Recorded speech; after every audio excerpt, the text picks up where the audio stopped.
বিক্রি করে ফেলে। খবরদার, এমন মুনাফিকি করা যাবে না। যাকে আপনি টিপ দিবেন বুঝে শুনে সিদ্ধান্ত নিয়ে টিপ দিবেন। তার ভিতরে নবীর আদর্শ আছে না নাই? নবীর প্রেম তার কলিজায় আছে না নাই? সে প্রকৃত ঈমানদার না বেঈমান? তার ভিতরে দুর্নীতি, বাটপারি, চিটারি, রামবামদের দালালি আছে না নাই জানতে হবে। না জেনে যাকে তাকে টিপ দেওয়া যাবে না, কারণ মুমিন এক গর্তে দুইবার পা রাখতে পারে না। প্রিয় ভাইয়েরা আমার, ইব্রাহিম আলাইহিস সালাতু ওয়াস সালামকে যখন আগুনে ফালানো হয়েছিল, একটা ব্যাঙ বারবার প্রস্রাব করে। ফেরেশতা প্রশ্ন করলো, ব্যাঙ তুমি প্রস্রাব কইরা ইব্রাহিম নবীর আগুন কেমনে নিবা? বা তোমার একটু প্রস্রাবের দ্বারা তো আগুন নিভবে না। কি মনে করেন ব্যাঙের প্রস্রাব কি মোটামুটি 1 কেজি হবে? আধা কেজি? এর কম? দেখাই যায় না কতটুকুন প্রস্রাব। তাফসীরে রুহুল মানিতে আসছে, ব্যাঙকে প্রশ্ন করা হয়, ও ব্যাঙ, তোমার প্রস্রাবের দ্বারা ইব্রাহিম নবীর আগুন তো নিভবে না। ব্যাঙ যেই জবাবটা দিল সেটা আপনি মনে রাখবেন, স্মরণে রাখবেন, মাথায় রাখবেন, জ্ঞানে রাখবেন। ব্যাঙ জবাব দিল, আমার প্রস্রাব দ্বারা ইব্রাহিম নবীর আগুন নিভবে না আমি জানি, তবে আমি ইব্রাহিম নবীর পক্ষে আছি, এটা রবকে দেখাতে চাই। আল্লাহু আকবার। কুল ইন্না সলাতি ওয়া নুসুকি ওয়া মাহইয়ায়া ওয়া মামাতি লিল্লাহ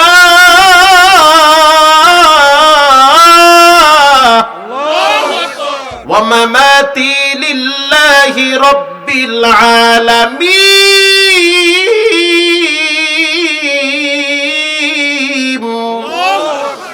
প্রিয় ভাইরা আমার, মুমিনদের জীবন, মুমিনদের রক্ত, মুমিনদের গোশত, মুমিনদের মেধা, মুমিনদের শ্বাস, মুমিনদের হায়াত, মুমিনের নামাজ, মুমিনের রোজা, মুমিনের কোরবানি সব ব্যয় হবে লিল্লাহি রাব্বিল আলামিন, একজনের জন্য। তিনি হলেন কে? আল্লাহর হাবিব যখন বলল এক নবীর খবর আর এক নবীর কাছে থাকে, আদাস তিনি বলল, হুজুর আমার জন্য একটু দোয়া করেন। ইন দি মিন টাইমে হযরত জিবরাইল আইসা দাঁড়ায় বলতে আছে, হুজুর আপনি একটু অর্ডার দেন, পাহাড়ের ফেরেশতা তায়েফকে পিষ্ট করে ফেলবে। আল্লাহর হাবিব বলল, জিবরাইল আমি অর্ডার কেমনে দেই? আজ এরা বুঝে নাই বিদায় আমার শরীরে পাথর মারছে। এমন একটা দিন আসবে এদের সন্তানরা আমার কালেমার দাওয়াত গ্রহণ করবে। আল্লাহু আকবার। আল্লাহর নবী দোয়া করলেন, আল্লাহুম্মা হাদি কওমি ফাইন্নাহুম লা ইয়ালামুন। রব্বুল আলামিন আপনি আমার কওমকে হেদায়েত দান করেন। মারহাবা বলেন। মারহাবা। নবী যেবার মক্কা থেকে চলে গেল, তায়েফ থেকে চলে গেল মক্কার দিকে। মক্কার দিকে যাওয়ার পর তিনি তার নিজের ঘরে বসে বসে চোখের পানি ছেড়ে কাঁদতেছে।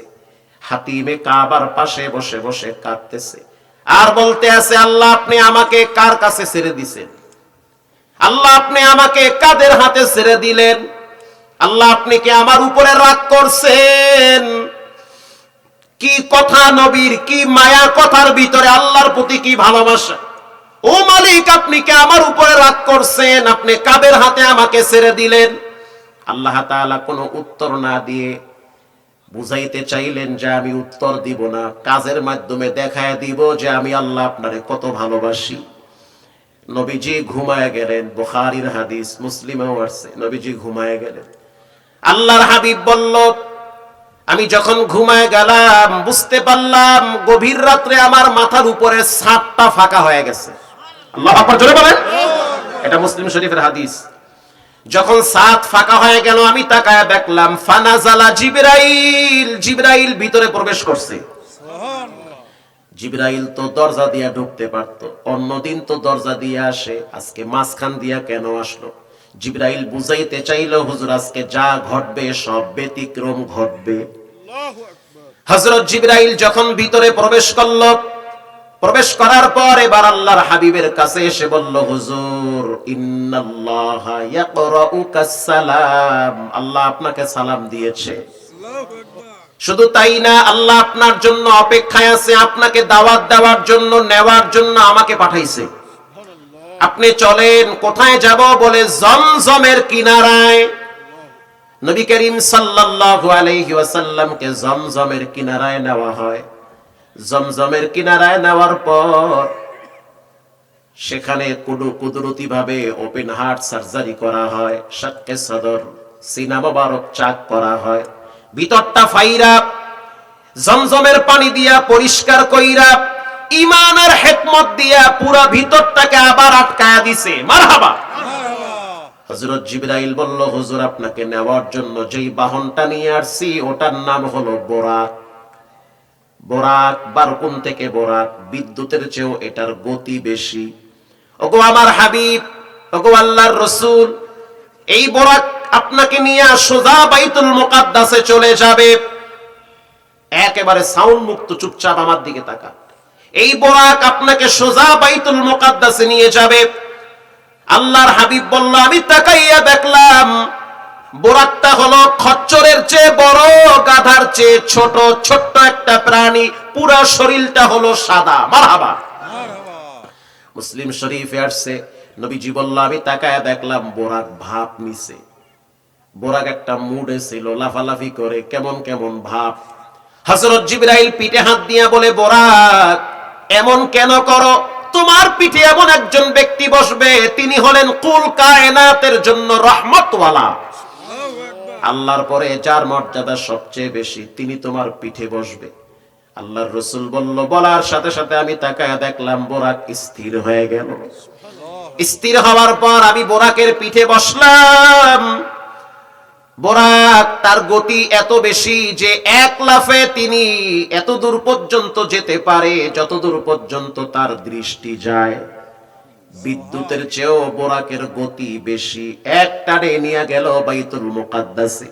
আল্লাহর হাবিব বলল, আমি যখন বোরাক থেকে নামছি, নামার পর তাকায়া দেখলাম অনেক গুণা বাহন বাঁধা আছে। হযরত জিবরাইল আঙ্গুলটা বের করে একটা পাথরের উপরে গুতা মারছে, পাথরটা ফুটা হয়ে গেছে। আর এই বোরাকের লাগামটা সেই পাথরের সাথে ফুটার ভিতরে দড়ি ভিতরে ঢুকায়া বাইন্ধা ফেলাইছে। হযরত জিবরাইল এবার রাসূলুল্লাহকে নিয়ে ভিতরে প্রবেশ করলো। নবীজি বলল, তাকায়া দেখলাম অসংখ্য নবীরা সেখানে নামাজের অপেক্ষায় আছে, কিন্তু যায় নামাজের মুসাল্লা খালি। হযরত জিবরাইল তাকায়া দেখলো একজন আরেকজনের দিকে তাকায়া রইছে। এটা মুসলিমের হাদিস, একটাও বানোয়াট না, খোদার কসম। একজন আরেকজনের দিকে তাকায়া রইছে। আল্লাহর হাবিব বলল, জিবরাইল সামনে কে যাবে? জিবরাইল রাসূলুল্লাহকে মুখ দিয়া বলে নাই, ডানাটা ধইরা টাইনা সামনে দাঁড় করায় বলল, আজ থেকে আপনি সব নবীদের ইমাম। সুবহানাল্লাহ। ইমামুল আউয়ালিন ওয়াল আখিরিন, বাহারে সাদকা রাহমাতাল লিল আলামিন, সদওজুদাস रहमतल लिल आलमीन, मस्जिदे औषध हमारो ये जमीन। আল্লাহু আকবার বলে। আল্লাহর হাবিব ইমামতি করলেন। আল্লাহ রাব্বুল আলামিন ইমামুল মুরসালিন টাইটেল লাগায় দিলেন। আল্লাহর রাসূল বললেন, বের হইলাম, আমি তাকায় দেখলাম জিবরাইল স্বর্ণ আর রূপার পাত্রে কি যেন নিয়ে আসছে। আমি প্রশ্ন করলাম, জিবরাইল কি নিয়ে আসছো? বলে, একটার ভিতরে মদ আর একটার ভিতরে দুধ, আপনি কোনটা গ্রহণ করবেন করেন। আল্লাহর হাবিব তখন মদ গ্রহণ করেন নাই, দুধ গ্রহণ করেছেন। মারহাবা বলে। দুধ গ্রহণ করার পরে রাসূলুল্লাহকে এবার সেখান থেকে প্রথম আসমানে নিয়ে যাওয়া হইল। আল্লাহ রাব্বুল আলামিন কোরআনের ভিতরে বলেন, সুবহানাল্লাযী আসরা বিআবদিহি লাইলাম মিনাল মাসজিদিল হারাম মিনাল মাসজিদিল হারাম ইলাল মাসজিদিল আকসা ইলাল মাসজিদিল আকসা আল্লাযী বারাকনা হাওলাহু باركنا حوله لنريه من آياتنا إنه هو السميع البصير।